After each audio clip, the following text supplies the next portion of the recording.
Good afternoon, everybody, wherever you are. Welcome to the DVMUG Zoom meeting for October the 5th, 2021. Today, we start out with our news and views. We're going to discuss App Store tips, sharing large files using iCloud, the iCloud, which for you, a Wi-Fi extender or a mesh system. And we're going to conclude with our practical guide to Mac security, chapters 19 and 20. And then we're also going to talk about, that will be Touch ID and erasing your Mac. And we're also going to do our free-for-all questions and answers following the program. So we'll look forward to having you participate with us today. So let's get started.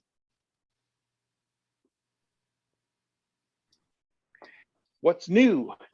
9to5Mac advises and Apple confirms that AirTags can be weaponized by injecting some code.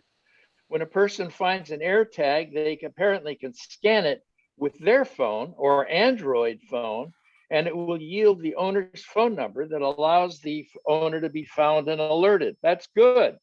But at that point, an attacker can inject a malicious payload that gets the owner to log into what they think is their iCloud account. The attacker can then harvest the iCloud credentials, and other schemes can also be implemented against individuals or companies. Apple has, according to 9to5, when this was prepared, Apple has not yet fixed this issue. So let's hope an honest person finds your lost material. Holy cow. Pardon me? Holy cow. Holy cow is right. That's pretty scary. But leave it to the crooks. They can figure it out as fast as Apple can come out with the new stuff. They'll figure a way to break in. Some of you may have noticed also that Siri has lost features with iOS 15 and iOS 14.8. It no longer supports these commands as follows. Do I have any voicemails? Play my voicemail messages, check my call history, check my recent calls, who called me, send an email to, and send an email. So those are not supported in these last two versions of iOS. This morning on Mac Break Weekly, they were talking about it, and they hope that Apple is going to fix this sort of thing before too much longer. And maybe when another version comes out, they may include a fix for that. But some of these features are quite important. Fortunately, not all of the features are missing. For instance, I can still say to SIRI, I won't say it out loud, add ketchup to my shopping list or whatever. And then as I go shopping, that list is transferred onto my watch, and I use my checkoff buttons on the watch when I do my shopping. It works quite well. So at least that's still working. So some of you have been asking, I don't want to wait for the next version of iOS, but how can I add my COVID-19 record to my Apple Wallet? Well, there is a website where you can go to a site called gogetvax.com/vaxyes. So you would click the blue get a free vaccine passport button that appears there. When prompted, enter your cell number and press the activate number. And next to, can this phone accept SMS? So if you've got a flip phone, forget about it. Use your phone camera to photograph your vaccination record card, and VaxYes will upload them. When you get the verification text, follow the link and add to wallet. If you did it right, your Vax record will now go where your phone goes. And that does work. And if you can't wait till the next operating system where that's going to be automated, that's a good way to go. Now, I did mine another way, and I have to say that I've already used it about 3 times, twice in a medical facility where I just said, hey, show my Vax card and showed my phone, and then went out to a meal and they demanded my Vax card, and I was able to show them both the card and the state little QR code thing. So that's quite convenient to be able to do that. And whether you've got the card with you or not, it'll always be with you as long as your phone is with you. So you may want to make a note of that. Go get vax.com/vaxyes. Moving along. iPhone 8 logic board replacements have been killed by Apple. Some iPhone 8s had defective logic boards, and Apple began replacing them in 2018. And after 3 years, decided to bring it to an end. Some people are complaining about it, but they had 3 years, for heaven's sakes. Apple still has programs for identified faults, such as the iPhone 12 and the 12 Pro regarding sound issues as well.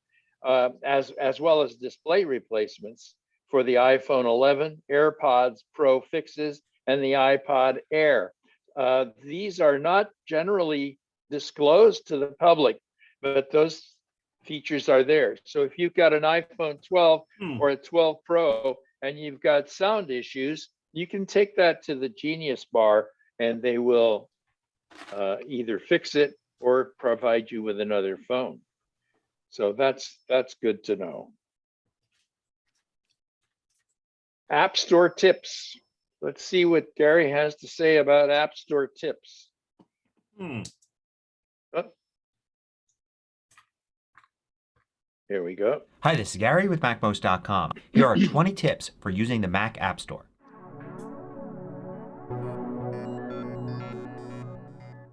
MacMost is brought to you thanks to a great group of more than 1,000 supporters. Go to MacMost.com/Patreon. There you can read more about the Patreon campaign, join us, and get exclusive content and course discounts. So the Mac App Store is the best way to get new apps for your Mac. A lot of the most popular software is there. It's definitely more secure than just downloading from websites you may not know much about. And it's pretty easy to install and uninstall apps.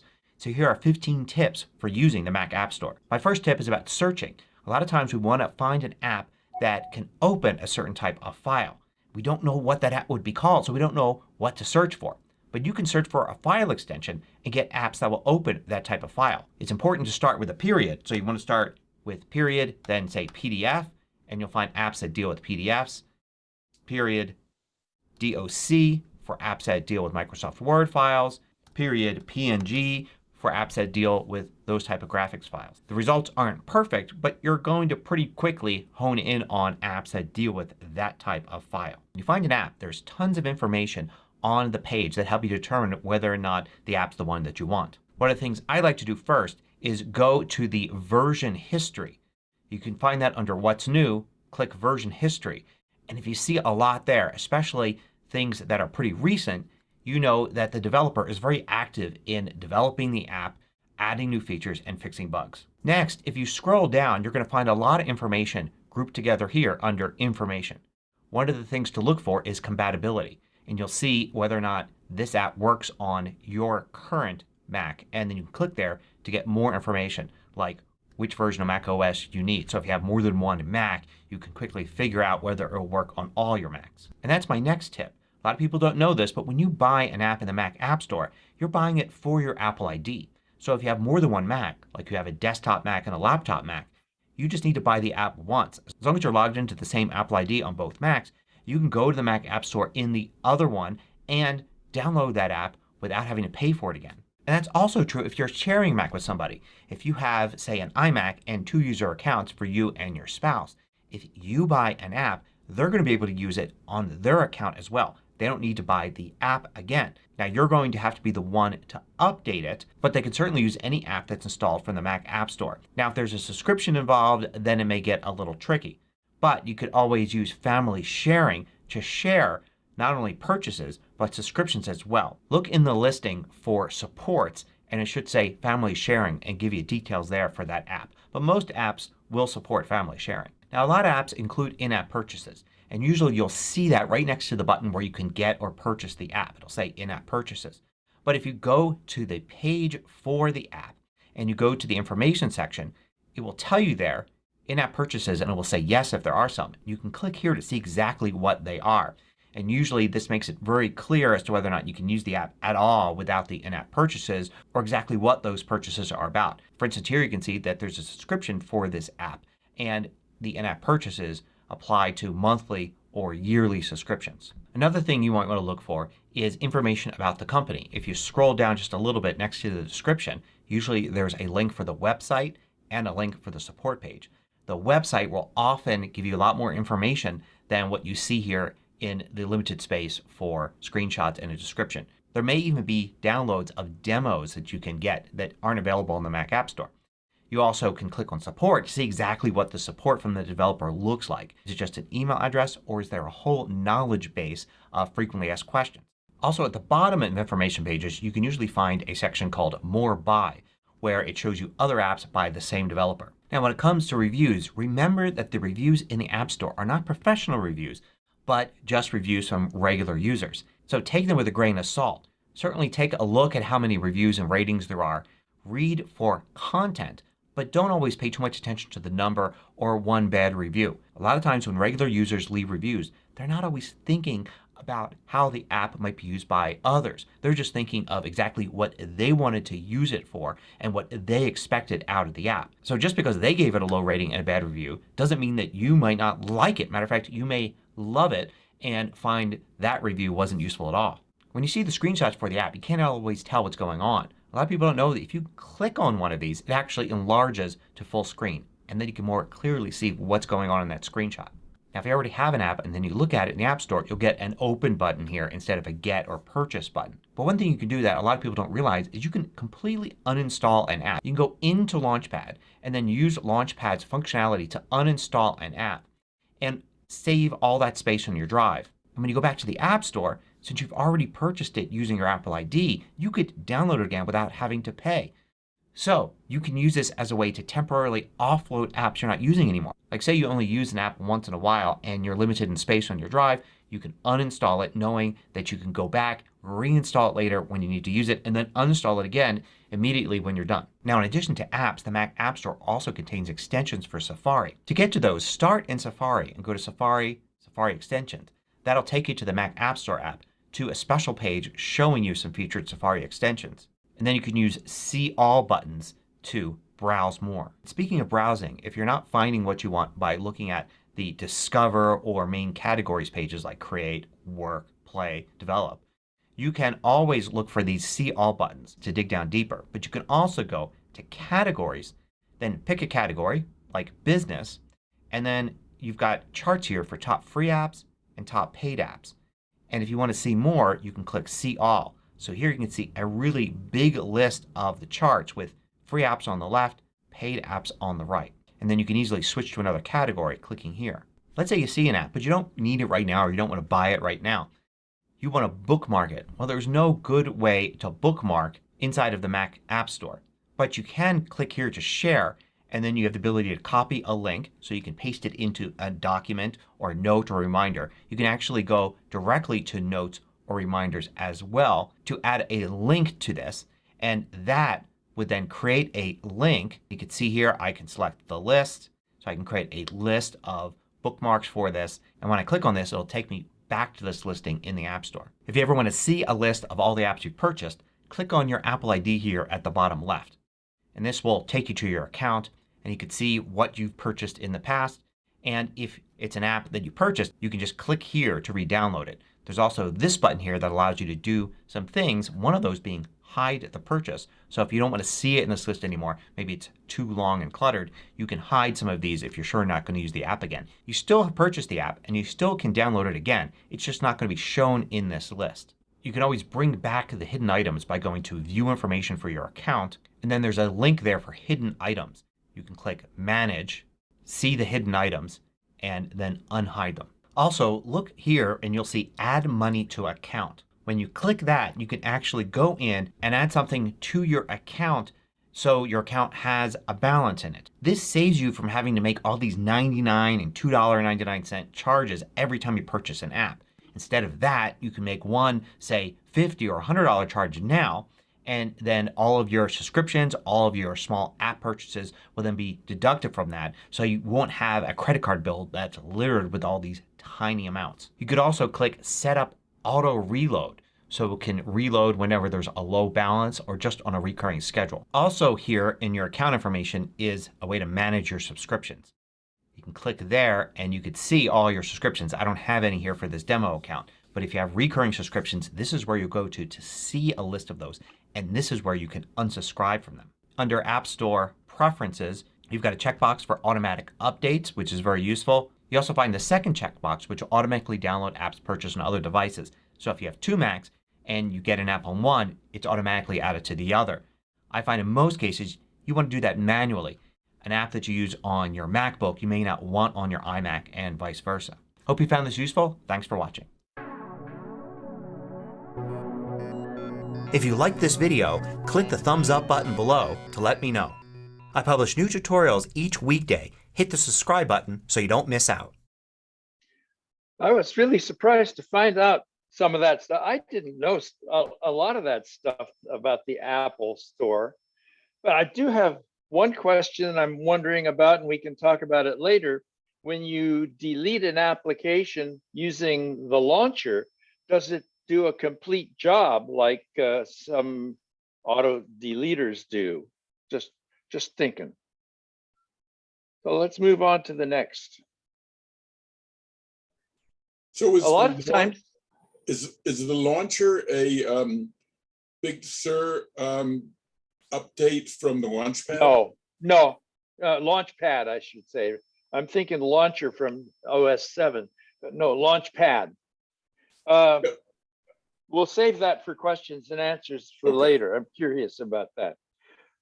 Sometimes it becomes necessary to share a large file, and it can get a little perplexing when your ISP won't allow anything over 4 megabytes or some other limitation comes up, and you don't necessarily want to use a third-party software, but there is a way to do it in the cloud.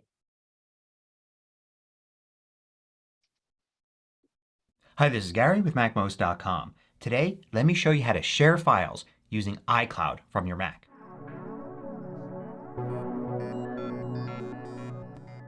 MacMost is brought to you thanks to a great group of more than 1,000 supporters. Go to MacMost.com/Patreon. There you can read more about the Patreon campaign, join us, and get exclusive content and course discounts. Now often you want to share a file or group of files with another person.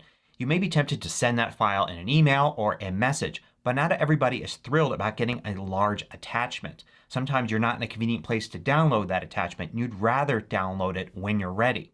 Sharing a file using a cloud service is a much better idea. You could just send a link and then the person who receives either the email or message can download it when they want. Plus, you can actually really share a file this way. Instead of passing something back and forth, you could access the same file. So one person can make changes and the other person would instantly see them. The file is truly a shared file between people. But they could also make their own copy of the file, or you can make a copy of the file and share that copy. You can also share an entire folder full of files using iCloud Drive. So let's say, for instance, you want to share a document, like this Pages document here. So the first thing is to make sure that you're using iCloud Drive.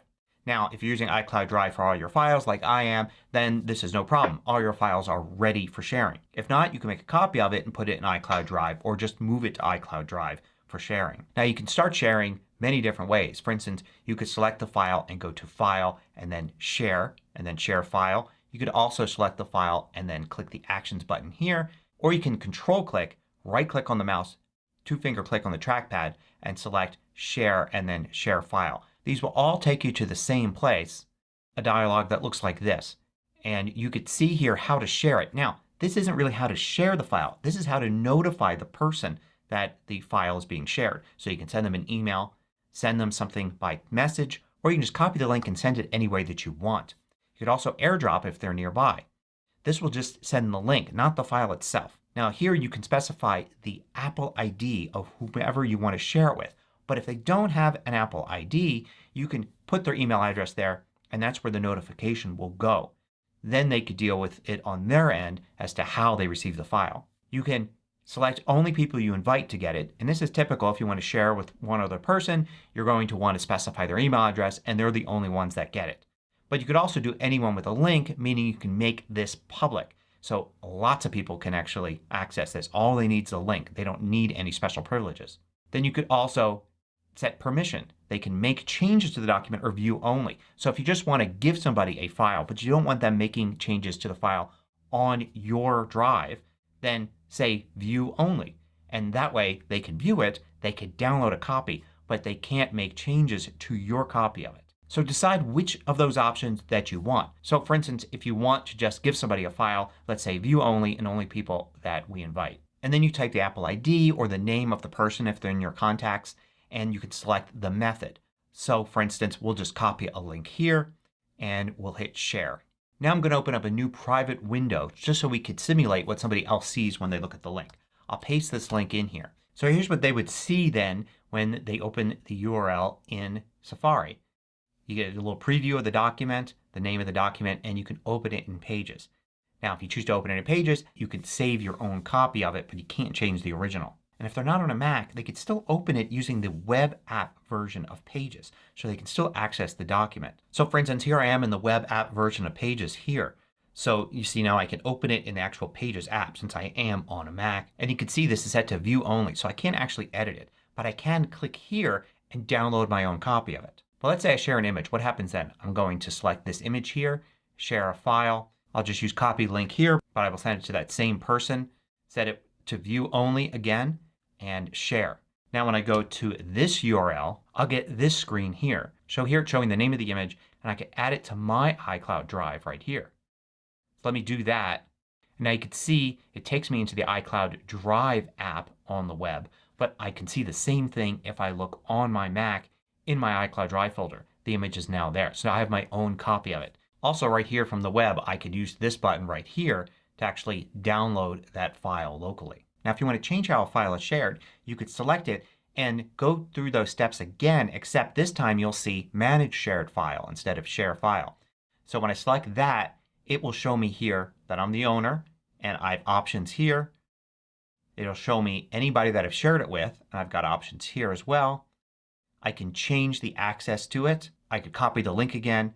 I could stop sharing or add more people to share it with. So let's stop this one from sharing and let's share another document instead. Let's share this one. But this time I'm going to set it to anyone with the link, view only. So this is still semi-secure because the link is really obscure. It's not going to be something it could just be easily guessed or is found somewhere when you search online. So for quickly sharing a document that doesn't need that much security to somebody else, you can do this temporarily until they get the file. And this way they don't have to mess with their Apple ID or even worrying if they have an Apple ID or iCloud account. So now when I paste this link in here in a private window, I'll see this right here. And you can see here, in addition to add to my iCloud Drive, since I am on a Mac with iCloud Drive, I can also just click download a copy. And then it will download directly to my downloads folder.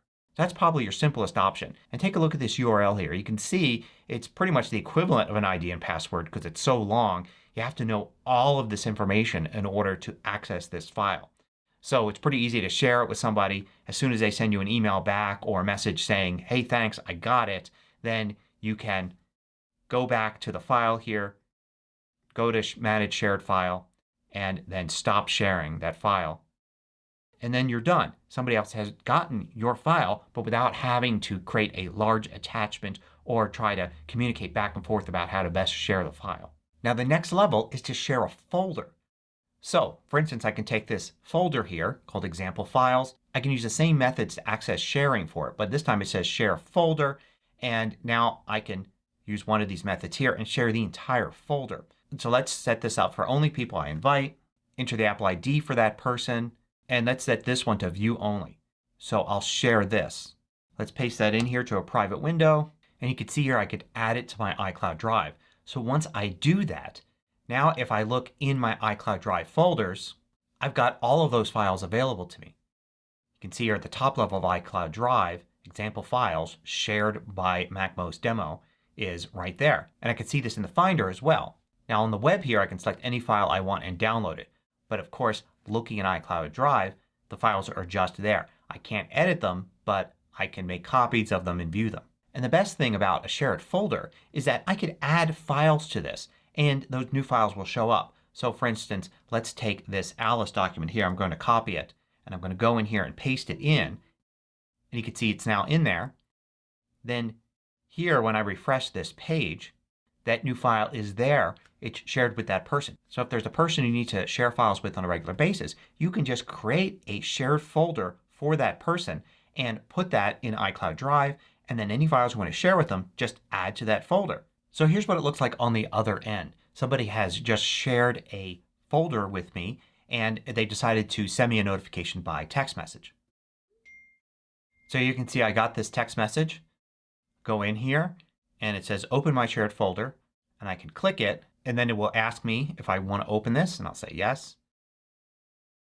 And then you can see it's going to open a new Finder window right away here with the test folder. So this is the folder that was shared with 3 documents in there.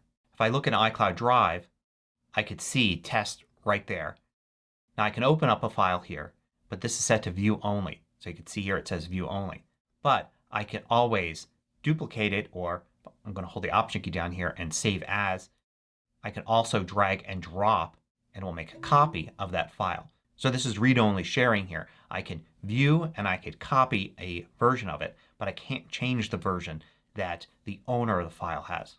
And then if you choose different options, like for instance you choose can make changes, then that person can also put files in there and you could see them. So it could be the shared folder between the two of you. An easy way to transfer things. You could just send them a message saying, hey, that new file you wanted, it's now in our shared folder. And then they would be able to get it. And then they could put a file for you in there as well. And you could share this folder with a whole bunch of people, say classmates that you're working on a project with or team members at work, and you could all put shared files in there. If they don't have an Apple ID or they're not even on a Mac, they could still get access to them and still use the web interface to upload files to it. Remember, Apple IDs and iCloud Drive accounts are free. You don't need to have a Mac to sign up for one. You could just create your own account and use it for sharing. And also keep in mind that other cloud services like Dropbox, Microsoft OneDrive, and Google Drive all work the same way. So you can create shared folders and shared files in those and use those to share with others as well. And there's no reason not to use multiple ones. So for instance, if you have a team that's already using Dropbox for something, continue to use Dropbox. And if you want to create something and you decide you want to use iCloud Drive for that, you can use iCloud Drive for that. You don't have to choose one and only use that cloud solution. You can use whichever one fits the situation best. So if you have to share large files with people, use a cloud service like iCloud Drive to share those files instead of having them as attachments in email or sending them some other way. If you liked this video, click the thumbs up button below to let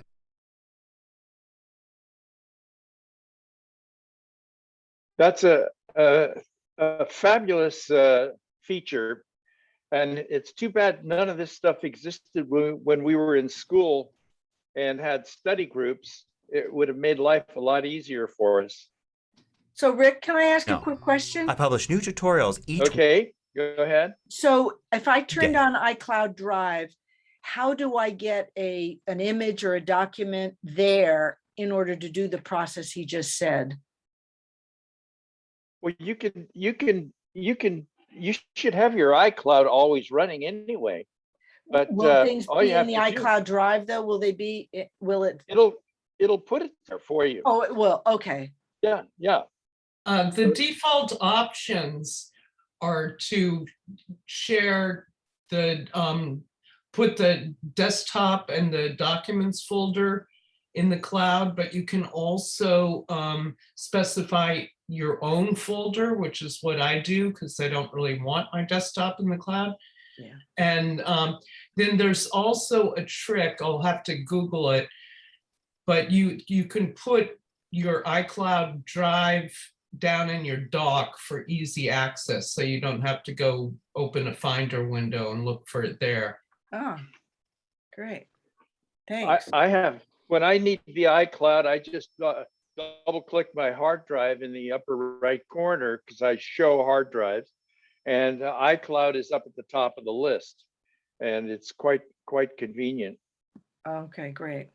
Whoops, whoops, whoops, whoops. What was that again, Rick? I beg your pardon? I didn't hear your question. Oh, I was wondering what that was that you were saying about file on dock or whatever. And then file on upper right-hand corner. Okay, here's what I have. When I, can you see this? It says Macintosh HD. I have the iCloud drive right up here at the top. So that if I want to see what's in the iCloud drive, there it all is.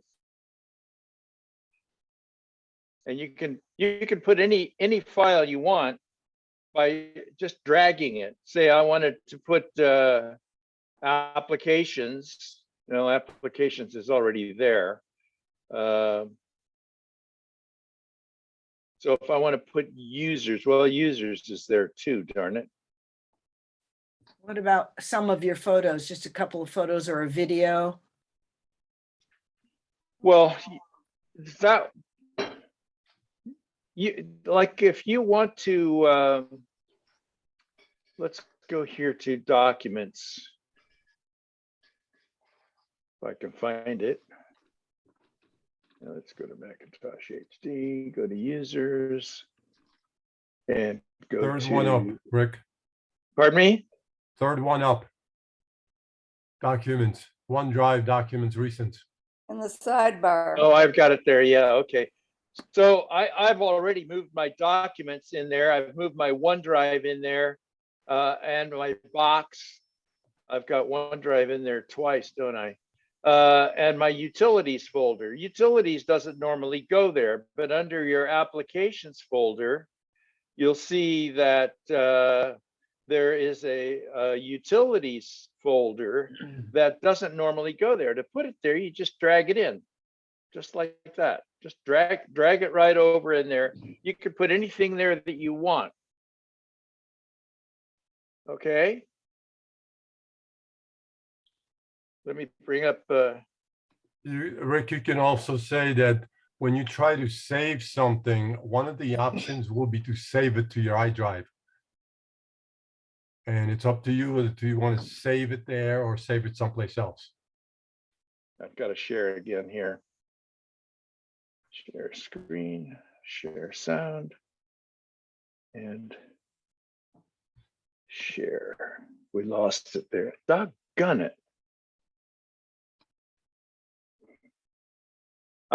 It's slipped off onto another page and I don't know how to get it back. We see a black screen now. Yeah, it just slipped off it slipped off my page, so I'm gonna have to go in. Says double And click to enter full screen I'm gonna mode. quit it. And I'm gonna go back to Keynote. Open up the October 5th presentation, share the screen, share sound, go back to where we were, and move down to the next situation here. Move this up, play in window, and play, and go to full screen. Sorry about all that. So, sometimes you're a little frustrated at home because maybe if you need to access something when you're out in your garage or in a far room in the house and there's no Wi-Fi, the question comes up, well, how do I get Wi-Fi into all these other rooms? How do I get a good coverage in the house? Well, there's a couple of solutions. Some are better and some aren't, but the one that most people think about first is a Wi-Fi extender. And those are available. But one of the things with a Wi-Fi extender you should remember is that it will slow your network down because it will send a file and then it has to reach out and say, did you get the file? And then it'll say yes. And then you can send another part of the file, another packet, so to speak. And so you've cut your speed by about 50%. And then there are what they call mesh systems that have another channel that's constantly communicating and doesn't take a hit on speed. Let's take a look and see what they have to say from CNET. Wi-Fi dead zones is tricky business, but we are armed with range extenders and mesh Wi-Fi, and we're going to find out which is best for your home. If you have a small space and a single dead zone you want to annihilate, get a range extender. If you have a large home and want to spread coverage more evenly throughout, mesh Wi-Fi. Thanks for watching. Please like and subscribe. Keep going. Yeah, I guess I can go into detail, but if you needed the TLDR, there you go. First, we'll talk about the basics, then I'll dive into range extenders, then I'll talk in more detail about mesh. Let's talk basics. As my mama always used to say, you can't just put an extender in a spot with no signal and expect your Wi-Fi to improve much. Thanks, Mom. Regardless of how you're extending your network, if you're using additional hardware, it can only give as good as it's getting. For best results, use any number of free speed test apps and find the spot closest to your dead zone where the signal is strong.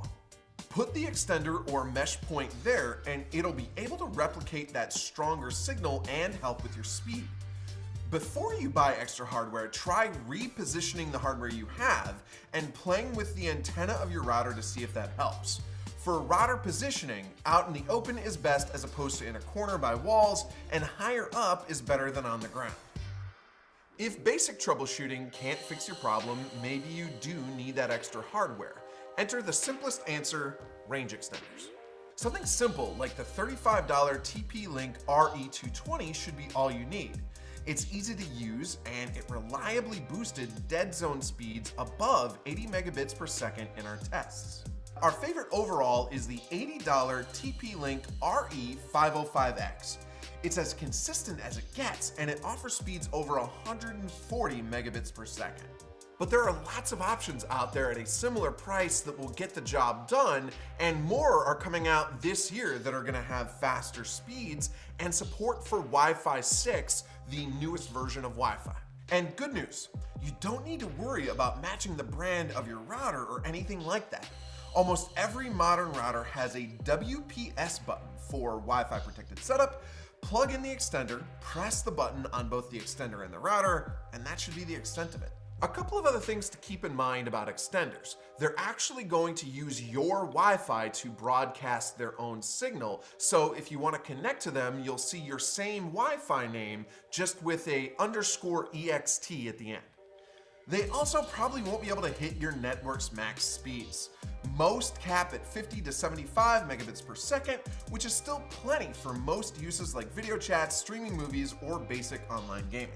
Finally, if you're in a particularly tricky spot, like a room behind a concrete wall or something, consider a power line extender, which uses your home's wiring to get around physical obstacles. Now, if you have more than a room or two that need a signal boost, you might be better off upgrading your whole network with mesh routers. This is definitely more of an investment than a single range extender, but fortunately, mesh is becoming more common, so the price is coming down somewhat. You should still expect to pay at least $150 for a decent system, and this is one of those circumstances where you get what you pay for. A good system makes a huge difference with mesh routers because they are constantly running calculations under the hood to try to figure out the best way to get you a solid connection. You don't want one getting tripped up over that and slowing down your signal by putting you through a few extraneous points before you talk to the cloud. With that in mind, we've liked models from Eero, Netgear, Asus, and TP-Link. Our current favorite, if price isn't an issue, is the Netgear Orbi AX6000. Get ready for that price, $700. So no, you do not have to pay that much for a system that is decent, but my goodness, this one is good. It's a two-piece system with the relatively new Wi-Fi 6 protocol, meaning it can talk to more devices at once without slowing down. The two pieces help it spread coverage anywhere, and it's blazingly fast, even at a distance. One of the fastest routers we've ever tested. If you don't care about Wi-Fi 6 and you don't want to spend nearly that much, the $270 Nest Wi-Fi system comes with two pieces. It's a little older, but it still holds up pretty well. And there you go. Now, you are armed with the most dangerous weapon of them all, knowledge. Go forth and make your dead zones a thing of the past. Thanks for watching. Please like and subscribe and comment below to tell us how you're going to attack your dead zones. Bonus points if it sounds like your plan came out of a Tom Clancy movie. Thanks again. Like and subscribe. He made it kind of simple. It's an introduction to the concept of this stuff. He passed over one bit of information very quickly, and that's called a power line connection. And you simply plug your Ethernet cable into one device, plug it into your home power system, and then plug in the other device for the power data exchange, and then plug an Ethernet cable into that. And if you're on the same circuit in the house, you'll be able to transmit your data over your power lines. The downside is that many houses have more than one circuit. And say you happen to plug it into the kitchen to send the data, and then you want to be in a bedroom to receive the data, there's a chance you won't be able to have it work because it's on a different circuit. But what I use in my house is an Eero system, and it's in 3 pieces, and I have total coverage throughout the whole house and into my backyard. And it's really, really amazing. Additionally, the Eero has an Ethernet jack so that if it's really critical, I can plug an Ethernet cable into the back of the Eero and plug it into my device and get a very, very secure system. The other thing that mesh systems do is that they monitor what devices are on the line. And say your child is watching cartoons in the other room using a Roku device, and your wife may be watching a home craft show on PBS, and you're just doing emails and so forth, that mesh system will reserve sufficient bandwidth for those 2 Rokus or 2 streaming devices, whatever the brands are, so that they will not have to be rebuffering the picture all the time. It's pretty sophisticated stuff. Now, my Eero is now considered an old one, and I paid $500 for it a year and a half ago. And they've already come out with new stuff with Wi-Fi 6. But I honestly don't think that you should just go out and trash all of your equipment so that you can get Wi-Fi 6 equipment. It's not going to be that much faster. And if you're satisfied with your speed now, then if it ain't broke, I wouldn't fix it. Rick, Yes. Janet Johnson Yes. here. I Yeah. used to have extenders and it just didn't work and it didn't work and it didn't work. And I finally got a mesh system. I got a Deco mesh system, and it's worked a charm ever since, all the way out. It's amazing. Shop. Oh yeah, it's great. Big difference. Yes. And I don't know if you stream movies or not, or other television, but you'll notice that the buffering is just about completely gone, right? Oh yeah, it's just, yeah, I just don't have any issues with it at all. I'm very pleased with the Deco. Yeah. Yeah. Good. It's good equipment. Let's move on. So Rick, continue. it's prudent to mention that the mesh system has to be a tri-band, because if it's a dual band, then it's going to transmit on that one of those other bands instead of using the third one. But it's not, if it's a dual band, it's not really mesh. That's the feature of the mesh system, is that they're tri-band, so that one subchannel is constantly measuring what's going on, and there's no lag. So yeah, that's the beauty of the whole thing. And you can get them. I know I installed an Orbi for a friend. He got it at Costco for $199, and it was a 2-piece job. And he lives up in Moraga. It's a long house, and he was able to get it to work just fine. And the installation is so easy now. You don't have to be a technician to do it. So it's good stuff. So let's continue the practical guide to Mac security, chapter 19 and chapter 20. Chapter 19 concerns itself with Touch ID. Hi, this is Gary with MacMost.com. This is part 19 of my course, The Practical Guide to Mac Security.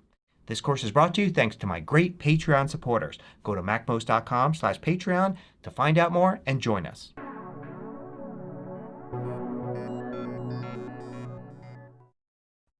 So Touch ID is a feature that you get on newer MacBook Pros and MacBook Airs. It allows you to unlock your computer by just using your fingerprint. Now you may think that this sounds less secure. After all, instead of having to enter your password, you can just use your fingerprint. And perhaps there's some way to more easily get around a fingerprint lock than a password lock. But there's several reasons why it's not. First, you still need your password for many things. So it doesn't replace the password. It's not instead of the password. In fact, what Touch ID really does is it unlocks the password itself. So every time you use Touch ID, it's typing the password for you. But to get access to that password, it's using your fingerprint. Also, a lot of people are worried about registering their fingerprint on their Mac, thinking that where could that fingerprint go? Is it stored by Apple? It's actually stored in a secure place on your Mac, in a secure piece of hardware. So if you were to set up Touch ID on an iPhone and Touch ID on your MacBook, notice that it doesn't pull it through iCloud or anything like that. You have to actually set it up individually for each device. It's stored just on the device and it's never sent anywhere. If you're worried about there being an error because fingerprints, while unique for everybody, can be similar and perhaps maybe the sensor isn't perfect, Apple estimates a 1 in 50,000 chance of an error, which means the chances of somebody stealing your MacBook and then being able to use the fingerprint sensor to get access is extremely remote. And if you think about passwords and maybe passcodes on phones, a 1 in 50,000 chance is kind of halfway between a 4 and 5-digit code on the phone, having to guess it over and over again, except that you can't guess a fingerprint. You have to either try your fingerprint or not. So it really is pretty impossible to fool the fingerprint sensor. Now note that when you use Touch ID, a password is still needed in a lot of cases. For instance, if you log out or restart, when you log back in, you have to enter your password. Also, if you haven't used your Mac in 48 hours, so it's just been sitting there asleep or off for 48 hours, then you need to use it. You can't just use the fingerprint. It has to be a password. You can't change your Touch ID using your fingerprint. You have to enter your password, or if you want to change your password, it's also going to ask you for your password. So a lot of the highest, most secure, most sensitive things require a password, not Touch ID. If you try 5 attempts with the fingerprint, it's going to then require your password. So you can see how there the 1 in 50,000 chance of randomly having the wrong fingerprint unlock your Mac kind of stops there, because you can't just keep guessing. After 5 attempts, 5 fingerprints that are tried, it's going to lock somebody out. And you can also use Find My, as we looked at before, to lock the Mac. And at that point, it has to use a password to get in, not Touch ID. Now, here's how Touch ID helps improve security. Now, this may not affect you as an individual, but it affects Mac users in general. First, there are still a lot of Mac users that don't use an account password. They find it inconvenient. And this is a shame, because it's, of course, critical for security, as we've learned. But since Touch ID makes it so much easier to log in, it will encourage more people to use a password. Instead of having to enter the password throughout the day for many different things, you can go from day to day using Touch ID and only occasionally need to use the password. Also, it encourages longer and stronger passwords. If maybe you've set your Mac's password to be something very short, like maybe only 6 characters, maybe even a word or something that's a weak password, this may encourage you to use a longer, stronger password, knowing that you rarely have to enter it in, instead of many times a day, maybe once a day or less. So let's take a look at Touch ID. Of course, you find it in System Preferences on MacBooks that have a Touch ID. And of course, that includes the new iMacs, which have Touch ID on the keyboards. And then when you set up your Mac, you are prompted to use Touch ID and to register your fingerprint. But you could always go into System Preferences here, go to Touch ID, and then from there you can add new fingerprints and set settings here. So you see how you can even take away some of the privileges of Touch ID if you want to force a password to be used at a specific moment when different things are done. So you can kind of set the level of when Touch ID is used and when it's not used. Also, you can add more fingerprints. So if you find that sometimes you use your left index finger instead of your right index finger, you can add both of those, or you can add more of your fingers or your thumb to Touch ID. So you should definitely use Touch ID, not be afraid to use it. If you want ultimate security for your Mac, then you would just use a long, strong password and not use Touch ID. But a good compromise is to use Touch ID and then use a longer, stronger password for your Mac. So in the past you may have used an 8-character password that's easy to type. Maybe extend that to a 10 or 13-character password that's randomly generated, and then pair that with using Touch ID so you're not always typing this strong password. And that combination gives you fairly good security on your Mac while also giving you some level of convenience. If you liked this video, click the thumbs up button below to let me know. I publish new tutorials each weekday. Hit the subscribe button so you don't miss out. You guys may have noticed on the new iPhone, I think it's on the SE, that the on-off switch is now the Touch ID button. I think that's pretty cool.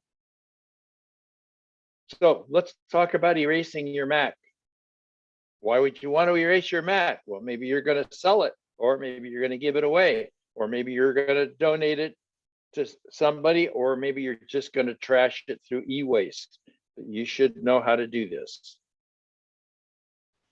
Hi, this is Gary with MacMost.com. This is part 20 of my course, The Practical Guide to Mac Security, brought to you by MacMost's great supporters. Go to MacMost.com/Patreon. There you could read more about the Patreon campaign, join us, and get exclusive content and course discounts.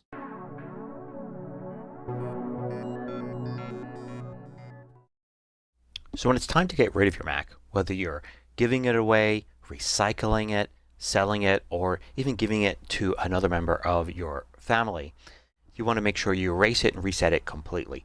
You never want to give somebody else your Mac, no matter how much you trust them, with all of your stuff on it. You want to give them a fresh start. It's going to be their Mac, and you also don't want to give them the chance to maybe make a mistake that could affect your files, your things in iCloud, your settings, your accounts online.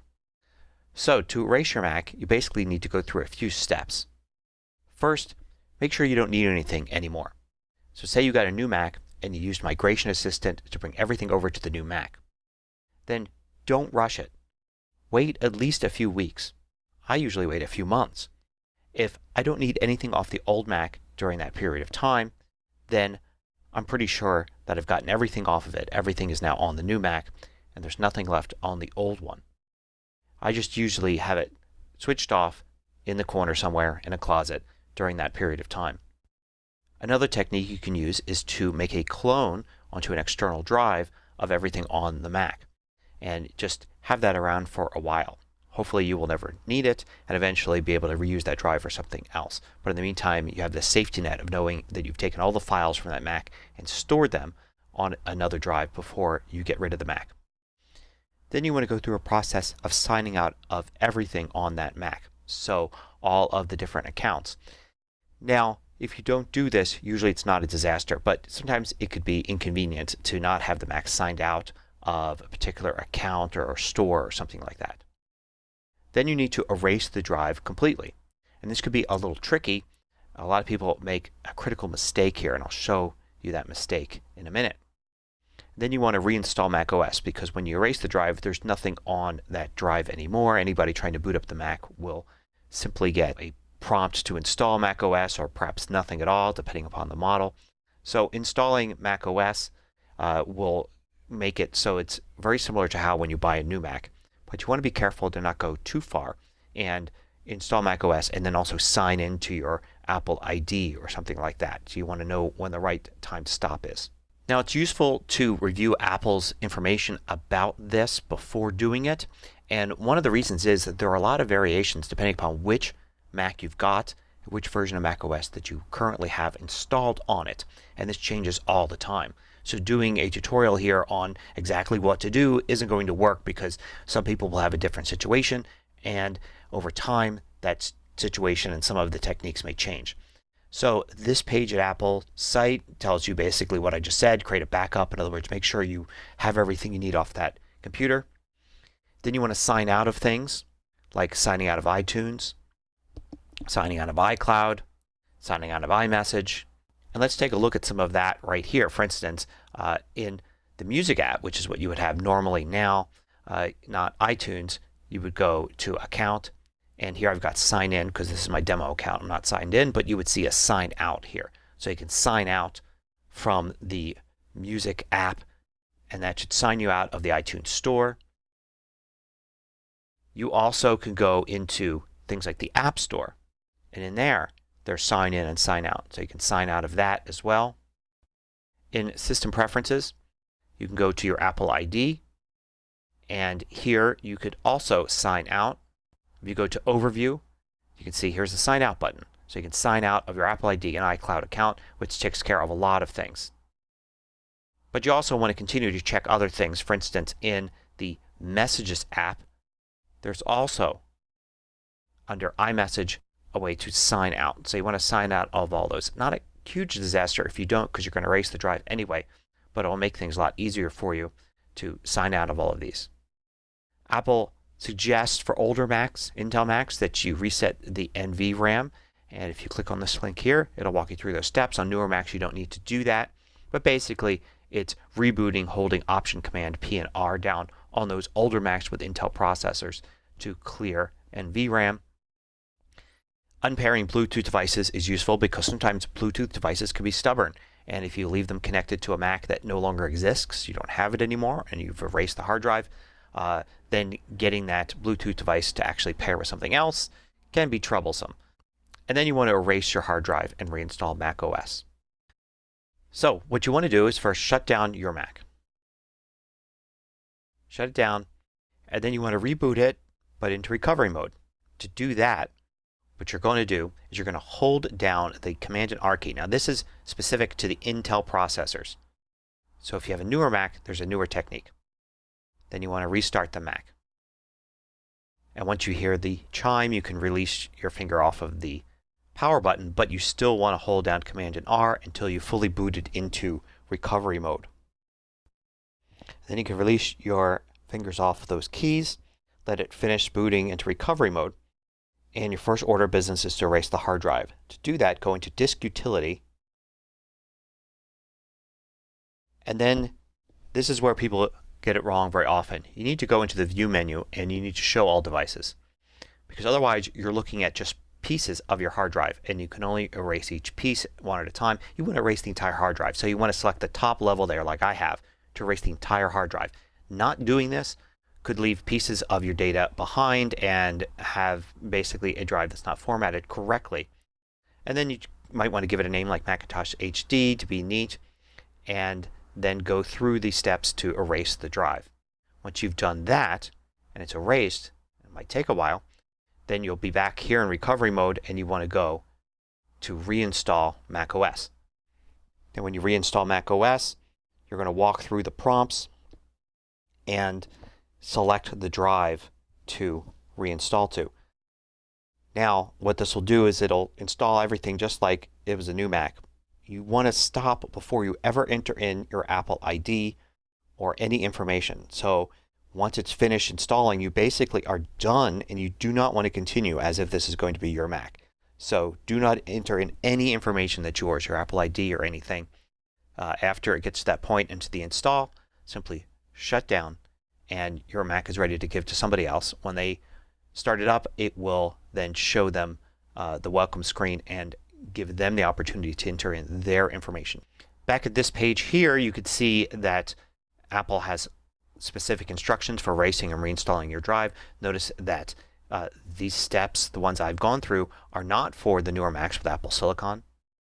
You want to use a separate thing for that. Basically, you just hold the power button down and continue to hold it down until you get into the mode where you can choose options. So you could look here to see the steps for newer Macs. And you can see end up at an options button there that you can then go and get into the same recovery mode there and go into disk utility to erase your Mac. Also, these pages have some troubleshooting tips here, and things change with each version of Mac OS. So you may want to review these pages before you go through the process and make sure you're making the choices that are correct for the Mac you have and the version of Mac OS that's installed. If you liked this video, click the thumbs up button below to let me know. I publish new tutorials each weekday. Hit the Okay, so let me turn off sharing here and get back to Zoom. Get back to the meeting eventually here. Hello. There we go.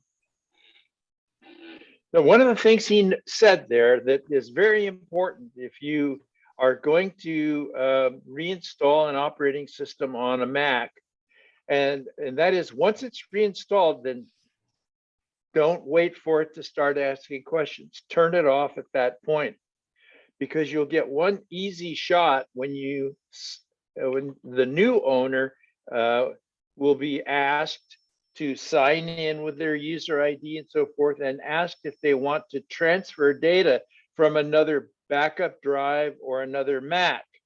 And you get one chance at that. Otherwise, you can still do it, but it makes it a lot easier this way.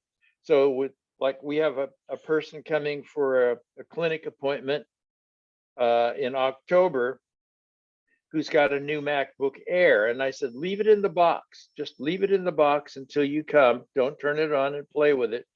And it'll make it so much easier, because we'll hit that third or fourth question in that says, do you want to transfer your data? And bingo, it'll do it automatically. If you bypass all that, then you have to go through another process, which takes a little more time, but it's not the end of the world. So let's move into questions and answers. Nobody posted a question on the bulletin board this week, but most of the times they don't. But thank goodness for little Janet Chesney. She's got her hand up with a good question for us. Go for it. I put it in chat. Do you want to read it in chat? Okay, let me find chat down here. Kind of long. Apple mailboxes. Last week, there was a mention of someone who had hundreds of mailboxes, like that is a negative thing. How else can one keep relevant messages together? For instance, several people are working on a party together, or you want to keep all your Zoom link messages easy to find in one place, or tech help messages, or just have a place to throw messages you've read but aren't ready to trash. Well, her situation was different. She was creating mailboxes that weren't being synchronized, and she had thousands of emails. I'm not sure I completely understand what she was doing. John worked with her. She had lots of mailboxes, and they were on her Mac. And so the problem was, when she deleted a message on her Mac, it would not delete it on her phone. So she was winding up deleting messages in 3 places because it wasn't synchronized. And there's just really no good way of fixing it, because they're all stored locally in folders inside of folders inside of folders on her Mac. I think you're talking about Dakota's problem, though, right? No, this is Arlene, I think. Was that Carol? Oh, It was Carol Greenlee. Carol Greenlee. Oh, yeah, Carol, that's right. Yeah. And she had came to a the real clinic mess. and We couldn't resolve it because she's got so many, and then she's asking the question again on the BBS. And she's not here. And she's not here. No, she teaches piano on Tuesdays. But Janet's question is how can she manage that? Well, Janet, you can set it up so that there are threads, like with your technical support. Yeah. These messages will be kept in a single thread, and you can always access them that way. But I'm the wrong guy to answer, because once I get an email, I read it and I throw it away. I don't save emails. Well, I wish I had a I memory have a like question that. for you. Yeah. I have a question. I'm sorry. I have a question for you when you're Well, done. let's finish this one. And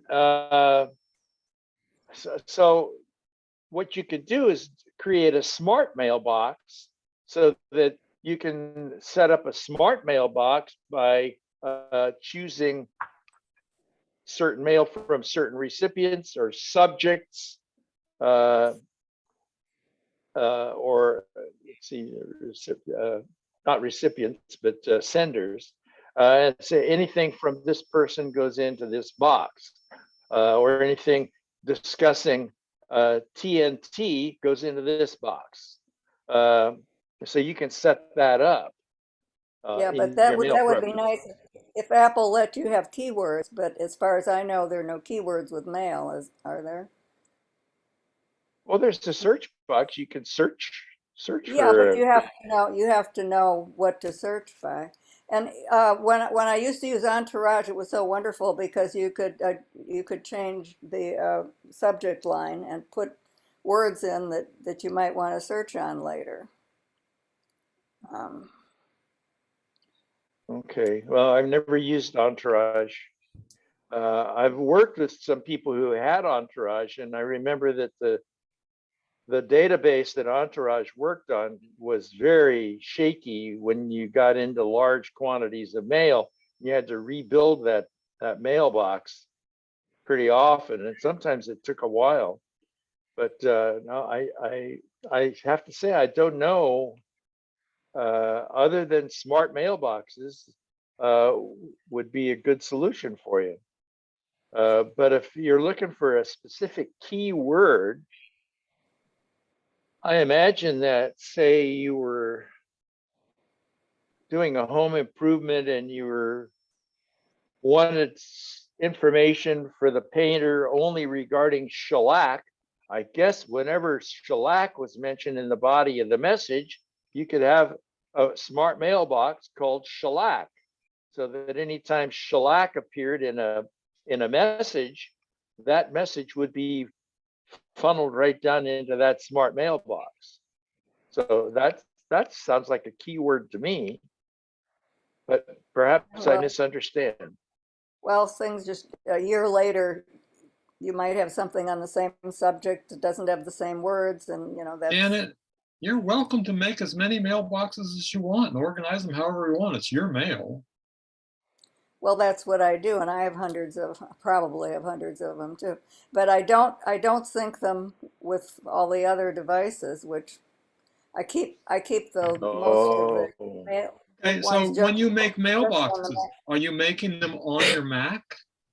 Just on the Mac, yeah. I knew you'd Okay, well, that's what Carol's problem was, and we couldn't but I fix know it. that's where they are, so I don't have a problem with it. Okay, so I just searched my email in the search bar for a very specific phrase that I knew was only in 3 different messages.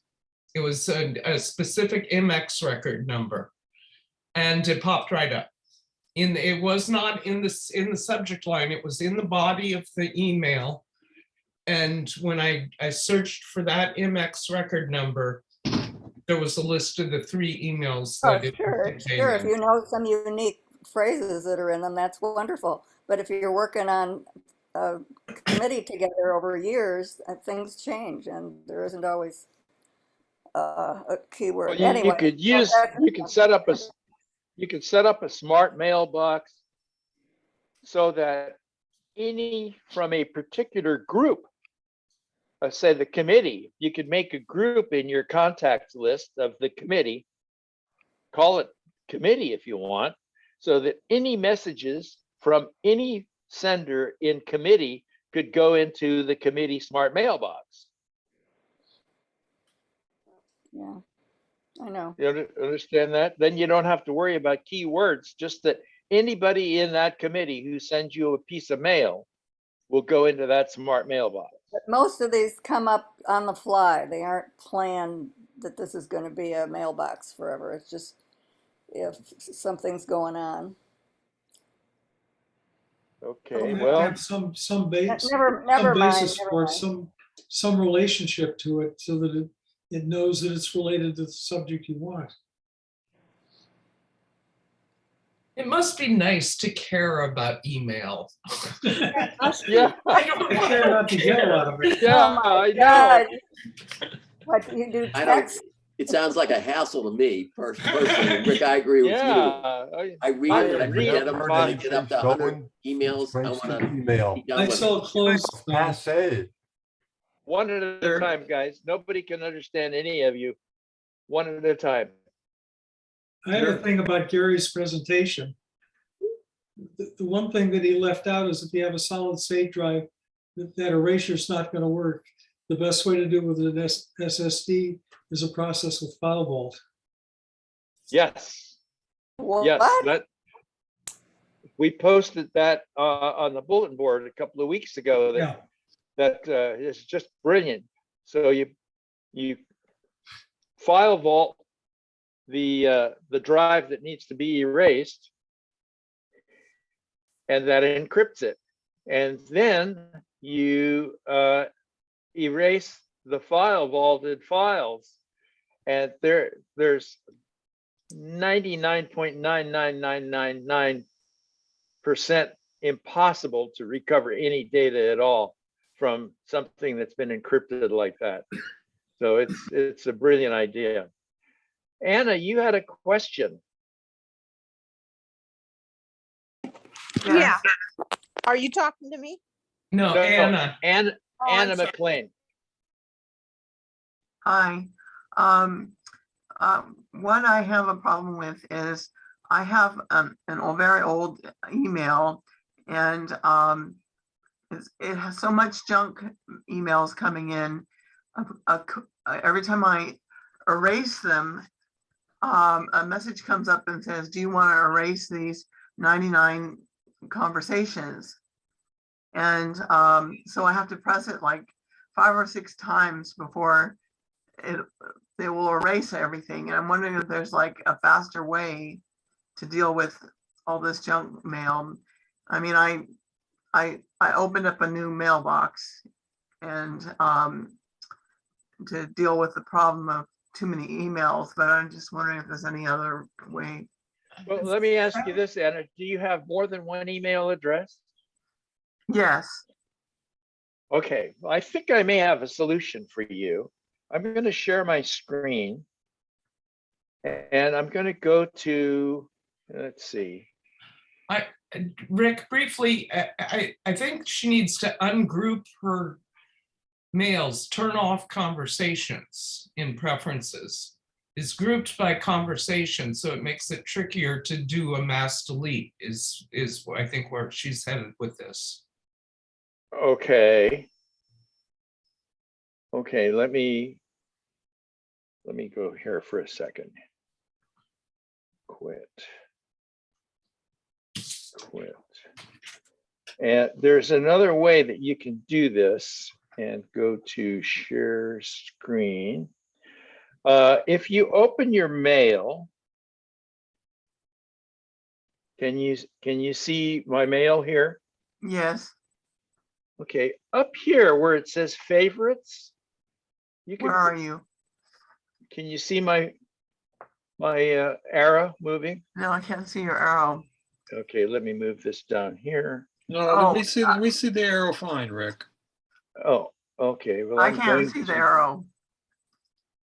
You don't see the cursor? You don't see the cursor moving around? You can't see a No. red arrow. Oh, I see my arrow. Well, mine should be red. Oh, Can you see record, a red? it says recording. Okay, Rick, the cursor is visible to the participants. Okay. Anna, are you in speaker view? Can you see his page? Speaker view, I don't know what speaker view is. Okay. Can you see my page? Can you see my email? Yes, I see it up here. It's going behind. Okay, well then click on it.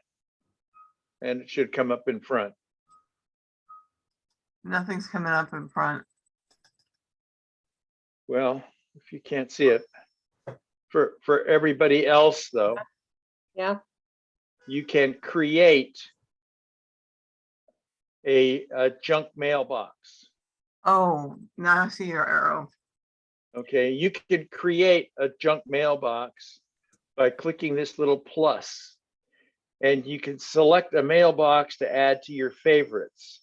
Now in mine, I added an all junk, so you can see it's already there. And so all of my junk mail, I'm going to cancel that. All of my junk mail, go to my, go back here and open mail again, new viewer window. And you should be able to now see, oh, come on. Something's gone wrong here.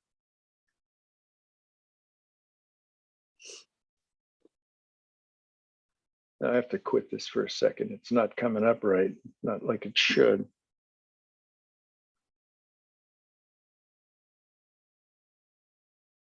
Darn it. I have all inboxes. View.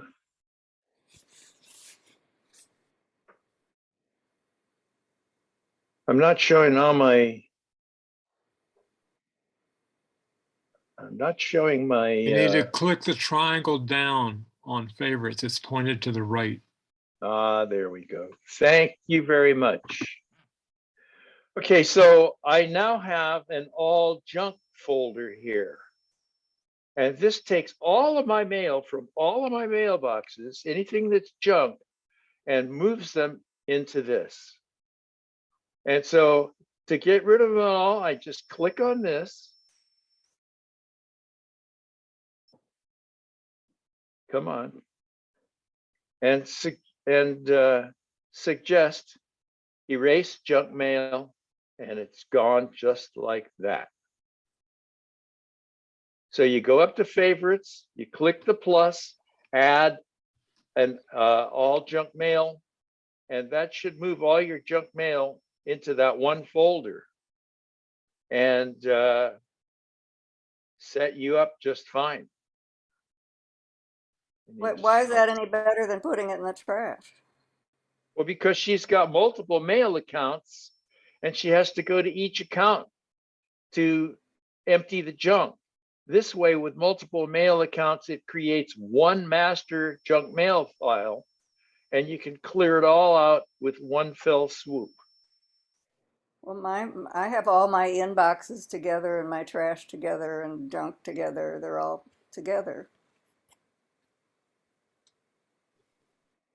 If you have multiple accounts, under inbox, if you click the triangle down, you will see each individual inbox. Same with sent, same with trash.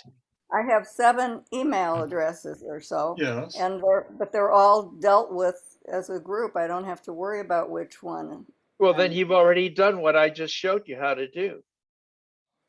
If you want to empty the trash for all 7 accounts, you would go to the trash that showed all 7 accounts, and you could clear out the trash for all of them at once instead of individually. That's what I'm saying. So what's the problem? I don't understand. There's no problem because you've already solved it, but she hasn't yet.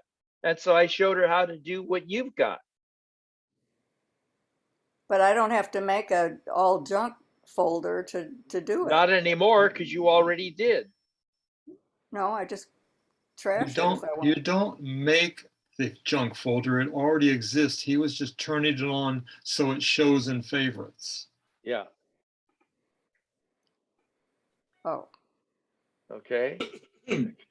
Sounds like there's more than one way to do the same thing. Yeah, you can go to each email account and individually click junk and then empty it. And that's what's been bugging Anna, is that she has to go to each email account and click empty, trash the junk. Now, with that feature that I showed you, you can create an all junk folder, and it will harvest the junk from every mail account and put it into one folder where you can say, empty it all, be gone with you, away, and it takes it all away. You could, likewise, you can also create an all trash folder too. So Okay. it's pretty slick. So anyway, any other pressing issues? Jennifer has Langen. some- Incidentally, with Jennifer, welcome back. We missed you there for a while. So what's your Thank you. issue? Well, in my old age here, I'm getting careful about what's happening. It was suggested, about the fingerprint ID. What if I had my son put his fingerprint on there in case I had a stroke or something? He could get in my computer. Absolutely. That's a Sure. very good idea. I highly recommend that. Sure. So Apple won't be mad at me because he can tell it's my son's finger, not my. Apple has No, no they idea will where they not. belong. And to. another good thing, my mom is developing memory issues. Another good thing to do is to log into your Apple ID, manage Apple ID, and add his phone number as a trusted phone number. Oh my gosh. Yeah.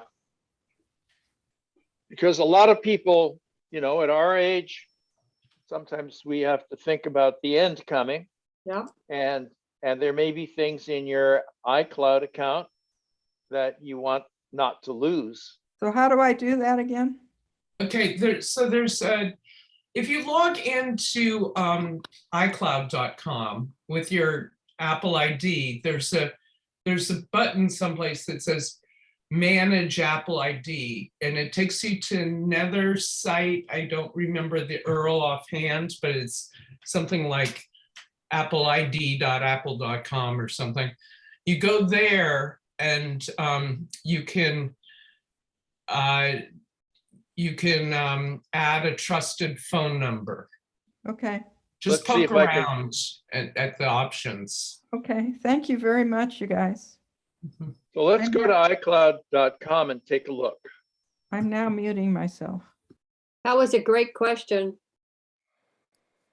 You're allowed to have 10. You're allowed to have 10 fingerprints, and they don't know who they belong to. Yeah, that's true. Now I'm going to log in using my thumbprint.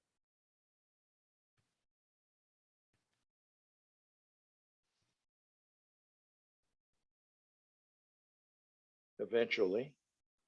So now if I go to account settings. Yeah.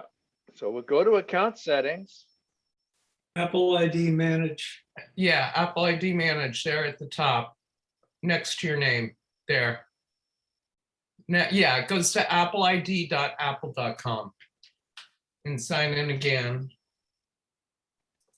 Thumbprint again. That's a feature. Yeah. Okay, and then trusted phone numbers under security. Hit the edit button next to that. To the right.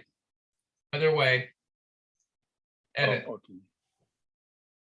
And then add a trusted phone number. Okay, let's find where to do that. There we go. So I want to add a phone number. Let's use Rick, my I would go daughter's ahead and number. just add your daughter's phone number. That's what I'm going to do. No, wait a minute. Before you do that, notice the next line. You're Oh going to yeah, have to. it needs to be verified. Oh yeah, Answer a text or a phone call. I'm not going to do that right now. She's not going to understand. Right. You want to understand what it is, but I can put her number in right here, and then she'll get a text or a phone call, and she'll be aware of the fact that she can get into my iCloud account. So it's pretty nifty. So I'm going to turn off my red arrow right now. So that's all you have to do, and then if you Yeah. you need to just, I'm having a hard time phrasing this and being delicate. So your legacy, if in your legacy, if something were to happen to you, I'm using my daughter as well, she would be able to get into all of my things because. Well, I mean, in the case of my mom, we didn't know her Apple ID password. Okay. And she's in Southern California and her facility is under lockdown. Right. So we had to do a little back and forth with their tech guy and me and managing it.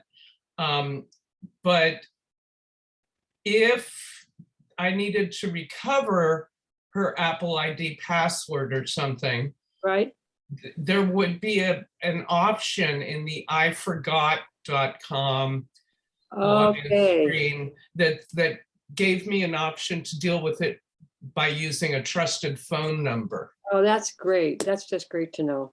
It really is. It really is. These guys, I don't know how they do it, but they think of just about everything. I mean, I think, yeah, we at our ages, we really, I worry about that a lot. You know, but should I get my stuff off? And yeah. Except how to make iOS 15 work right. Well, when you have 100,000 employees making 150,000 a year and up, you can think of a lot of things. Is that how much they make? Yeah, kind of. In pretty much any software engineer in the Bay Area, fresh out of school, entry-level job is north of 100K. Really? Yeah, I have a friend whose grandson just graduated from Cal State Santa Cruz, and they offered him a job starting at 120,000 a year. Wow. And he's been on the job about 3 months, and they're already flying him all over the place. Wow. That's why housing and everything else is so expensive here. Yeah, my daughter and her husband are both well over 100K, and they can barely afford their 2-bedroom apartment down there. Not to mention pay back all their student loans. Yeah, it's really tough out there, and for somebody who's not a recent graduate of school or who's retired, and you need to say downsize, and you want to go sell your house maybe and go rent an apartment, whoa, you're going to get a surprise. Yeah. The last apartment I lived in was before I got married was $150 a month in Santa Monica, and it had all the bells and whistles, laundry included, swimming pool, barbecues, the whole thing, $150 a month. Now, I guess a 1-bedroom apartment now is going to cost you upward of $2,000 a month. You had a better deal than I did. I had to pay $195. No, there you go. Yeah, it's really and I didn't scary. have a pool. So Janet Jansen asked a question in chat about jailbreaking, and I'm curious, and I'm interested to hear what you guys think about jailbreaking. Jailbreaking what? Your iPhone. The bad guy gets out of jail. Why would you want to do that? It depends on which penitentiary you're in. Are you asking why I want to jailbreak my phone? Yeah, why? Okay, the only reason I would want to do that is because we want to change users from AT&T to Xfinity, okay? You don't have to do that. Has nothing to do with jailbreaking. It doesn't? No, that's not jail. That's nothing to do with jailbreaking. Any recent iPhone is, when you buy it, is unlocked unless you got a deal from your carrier, in which case, like for instance, I got an iPhone 11 from T-Mobile that cost me nothing, but I had to stay. But I had to get to the point, Kenji. Just get to the point. Well, I'm trying to. After 2 years, they automatically unlocked it, and then I can take it anywhere. But if you bought, Most iPhones come from Apple unlocked. Verizon Right. unlocks And after. if it's not unlocked, you can ask your carrier to unlock it. And then you can go to Xfinity or whoever you want to go to. They will give you a new SIM card and transfer your number over. You slip out the old SIM card, slip in the new SIM card, and go to town. And Verizon will unlock in 60 days.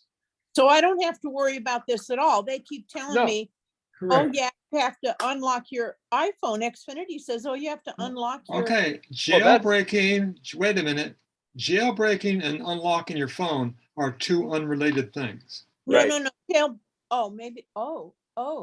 Your Oh. question was about jailbreaking. Yeah, that's what I thought they were talking about. No, Jailbreak. unlocking is different. Oh, Unlocking it's committed solely to AT&T or Xfinity. And Yeah, when your contract is up, Yeah. At least when your contract is up, they should be able to unlock it for you. Or if you purchase the phone directly from Apple, it comes unlocked. But okay. if you-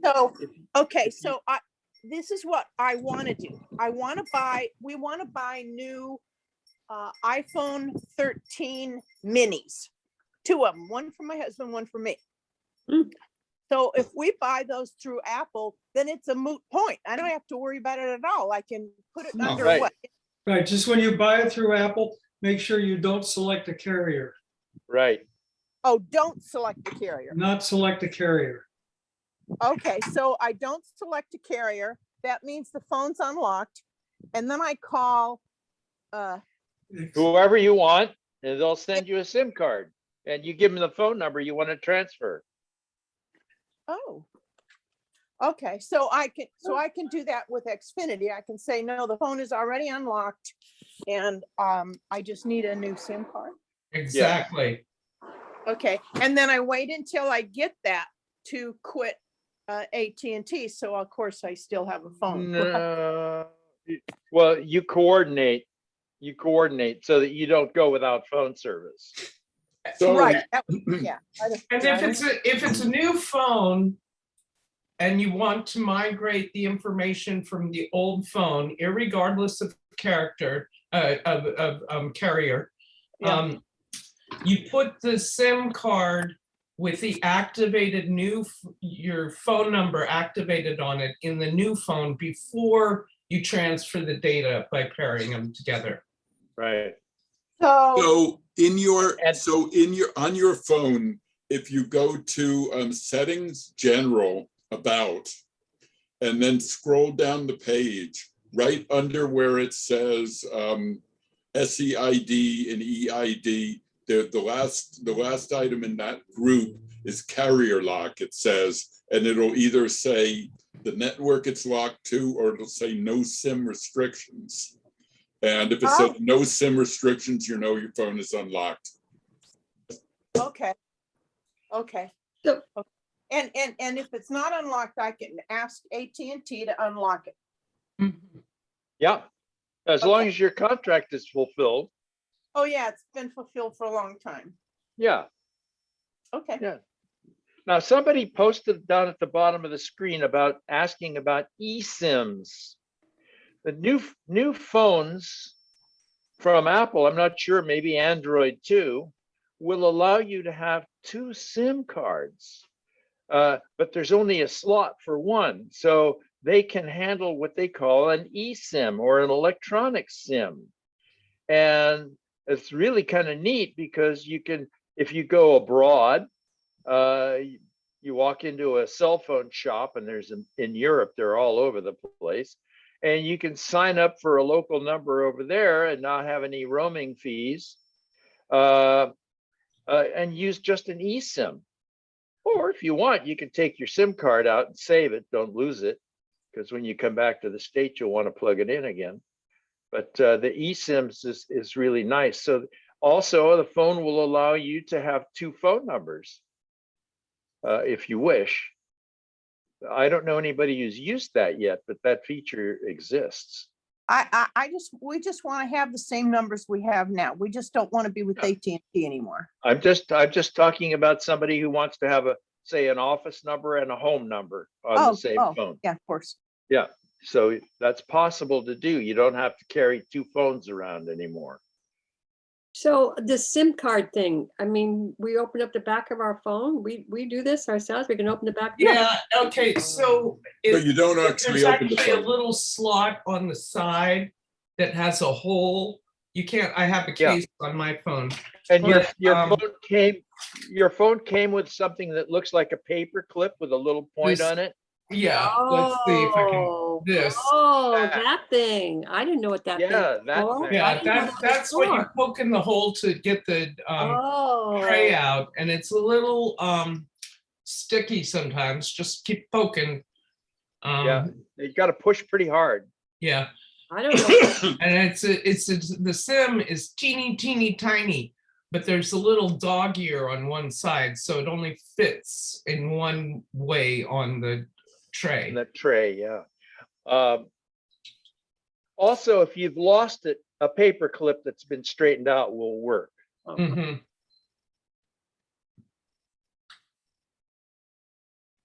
I don't see that little hole you're talking about on my phone. What phone do you have? I have a Cover on. 6, I think, and It's Yeah, a do you have teeny a cover? tiny little hole. They've been on the side ever since I think like the 4. Yeah, I had right on the side. where oh, I see it. Oh, Yeah, thank you. it's there. Okay. However, Janet, if you're buying a new phone, you're not going to have to do that. You don't have to fiddle with that. You'll get a new SIM card from your Can't new see, carrier. No, John, it's not even remotely visible on. Yeah, it's Yeah. black, so John. you can't see it on this one. And Yeah. I can see it once I have a battery case on this phone because the battery We is have not to, good Right. anymore. let's take the Didn't battery see- off. Yeah, Case. So, but once I took the battery off, I could see the little hole. right. There you go. Teeny tiny. There it is. Little teeny tiny hole. Yeah, thank you. I had Okay. no idea what that little thing that they gave us was for. Yeah, iPads. have Now the same you know. thing. Zero explanation. Yeah. I'm not apt to be touching my SIM card. I got a son-in-law. I got a son-in-law who's going to do that stuff if I have to do it. Lee has his hand up. Okay. I don't I see where have Lee it, is. yeah. There he is. Lee- Yeah. I can see Go. it now. Yeah. I There have it a is. perplexing problem at my Tiny hole. Look at that. iPhone 11. Cool, John. I can't hear. Okay, stop everybody. Lee's got a question. Lee, you got the floor. I have a perplexing problem that my iPhone 11 doesn't signal me all the time on messages. Yeah, My Welcome iPad to the seems club. to do it. You're not getting messages. Oh, no. If your problem is like mine, I get the messages, but my sound that I've assigned to the message thing doesn't always go. Try I think, changing sounds and changing it back. I think that I ran into this problem once and it became apparent that it doesn't make a noise when the message app is open and running on the screen. Uh, Like one of our members sent me a text the other day saying, I'm supposed to remind you to set up an appointment at the clinic. And I don't text a lot. I do text a little bit, but not a lot. And for some reason, the sound didn't go off.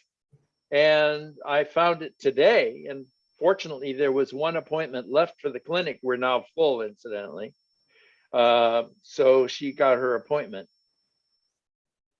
You So- should see a Good.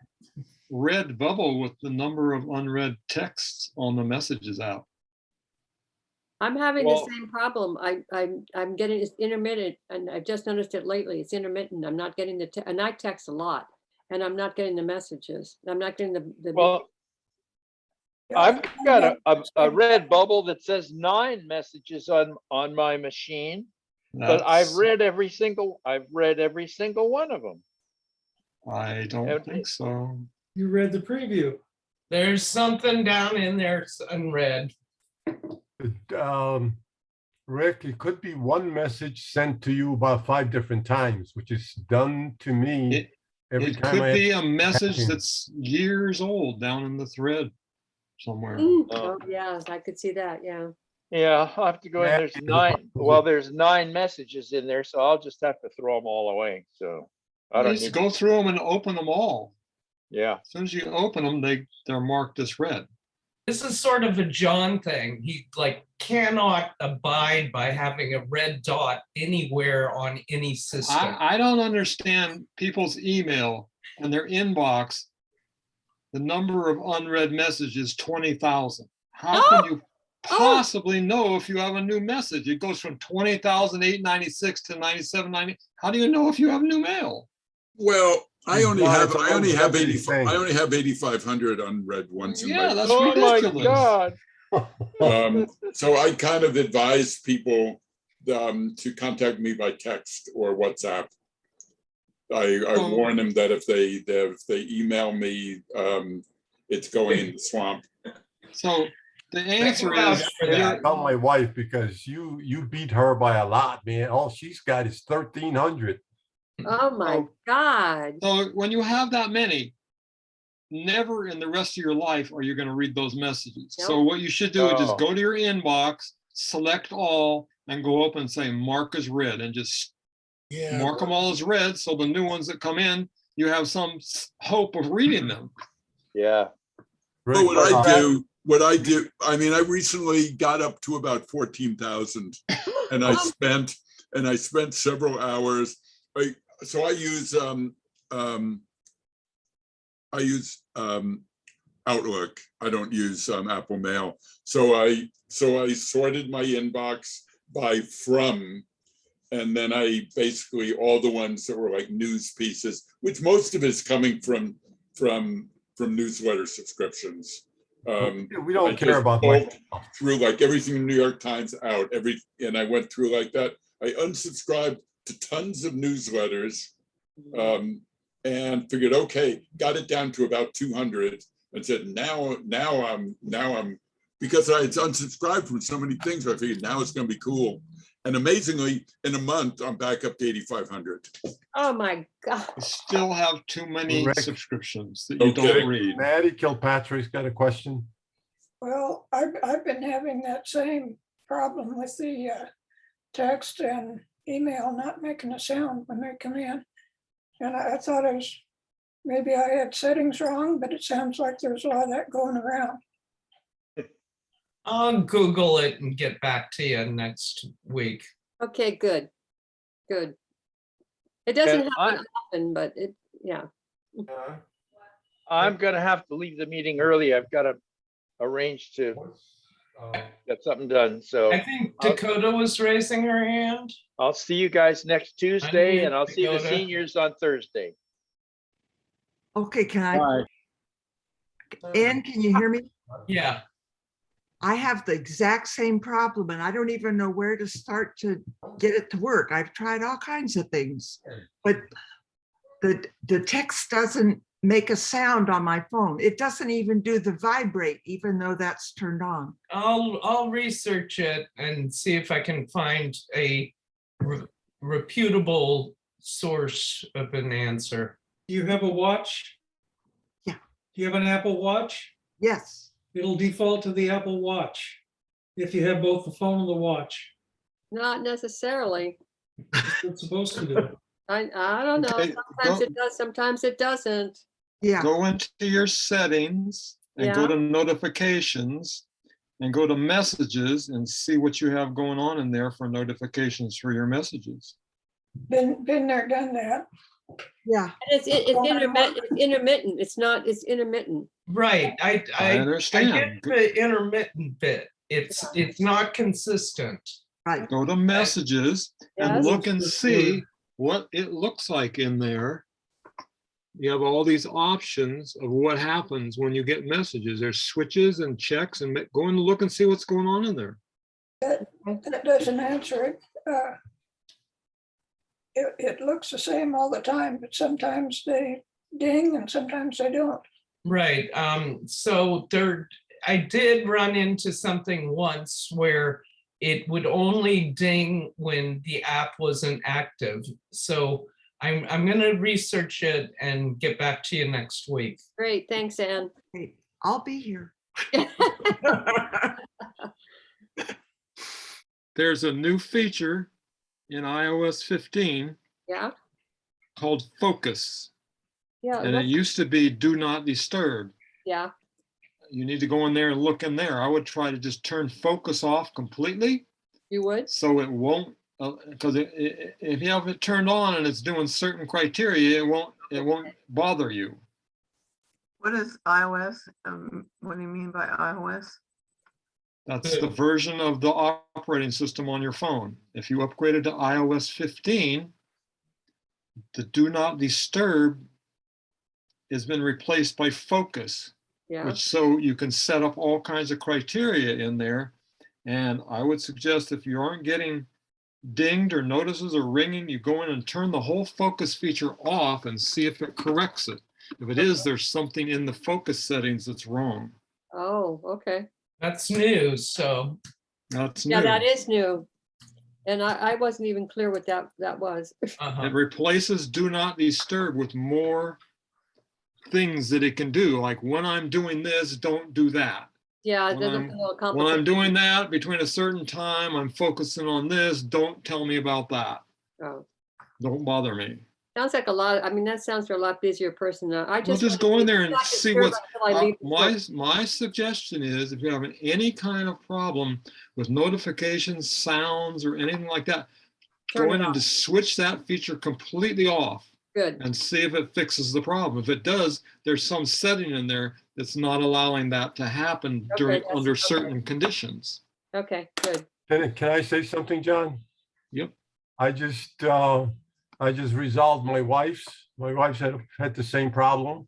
All I did was turn off to a different sound instead of whatever she had before. I then turned it back on, put it back onto what she was, and texted her, and everything works. Oh, that's an idea too. That's what Ken suggested earlier. That's a good idea to try.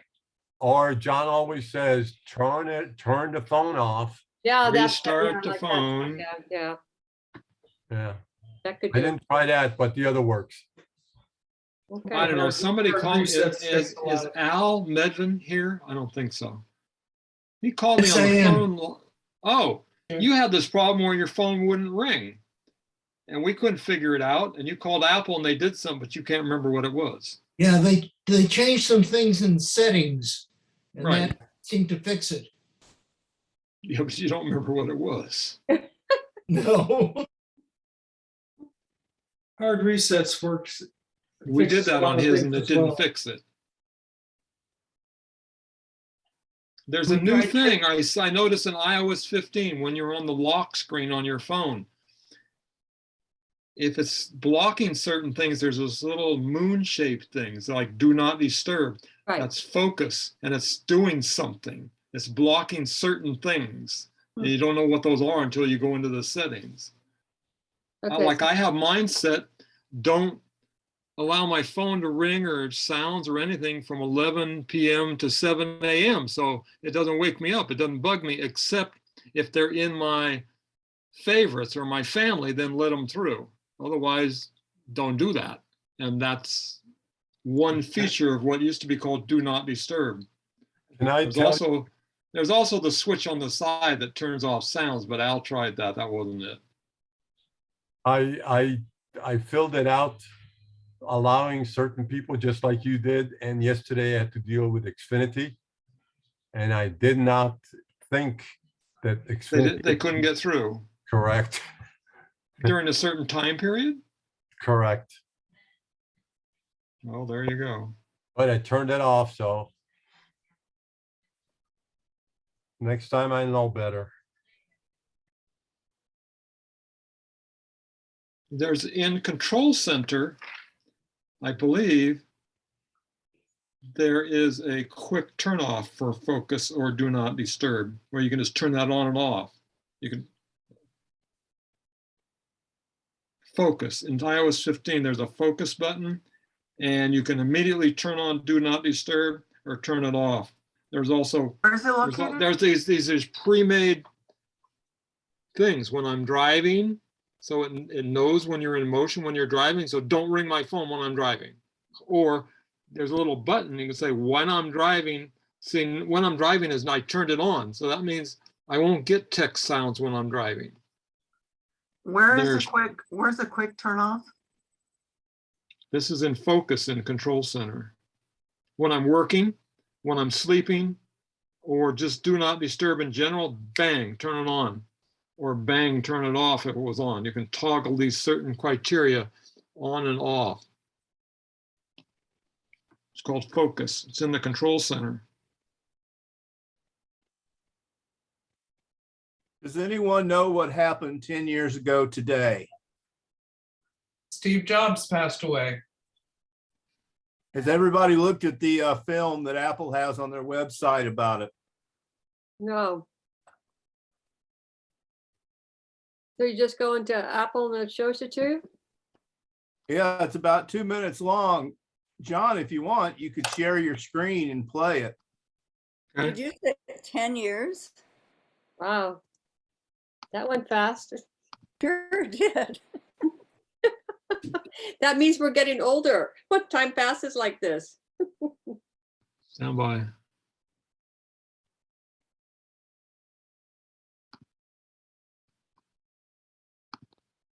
I might not have not shared with sound. Yeah, you're going to need sound.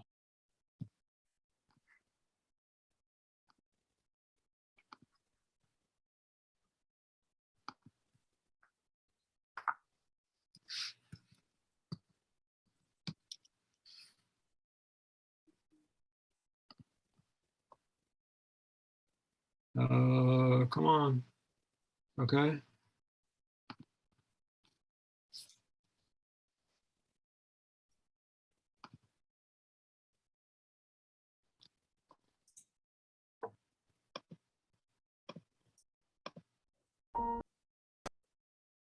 I miss him.